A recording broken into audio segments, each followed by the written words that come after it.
మంచి రోడ్లు ఆర్థిక ప్రగతికి మొదటి అడుగు. రోడ్డు అంటే దూరాన్ని తగ్గించేది మాత్రమే కాదు, అవకాశాలను దగ్గర చేసేది. రోడ్లు అంటే సౌకర్యం మాత్రమే కాదు, ఆర్థిక విప్లవానికి పునాది.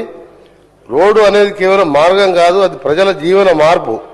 మంచి రోడ్డు ఉంటే పెట్టుబడి వస్తుంది, పెట్టుబడి ఉంటే ఉపాధి పెరుగుతుంది. రోడ్లు విస్తరిస్తే మార్కెట్ సౌకర్యాలు పెరిగి వ్యాపారం విస్తరిస్తుంది.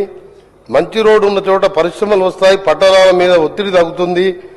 అర్బన్ ఇండస్ట్రియల్ రోడ్ల అభివృద్ధి ద్వారా మెరుగైన మార్కెట్ సౌకర్యాల కల్పన గ్లోబల్ పెట్టుబడులను ఆకర్షిస్తుంది. గ్రామీణ రోడ్ల అభివృద్ధి ద్వారా రైతు పంట మార్కెట్కు చేరుతుంది. పిల్లల చదువు కోసం బయటకు వెళ్తారు.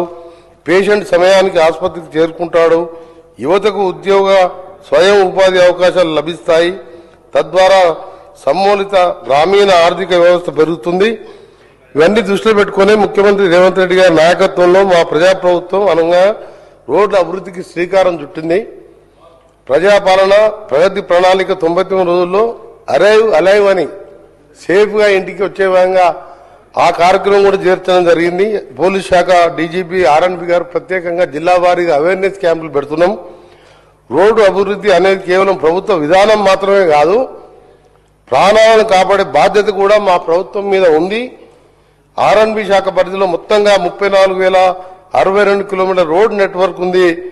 అందులో 29,079 కిలోమీటర్లు రాష్ట్ర రహదారులు, 4,983 కిలోమీటర్ల జాతీయ అధ్యక్ష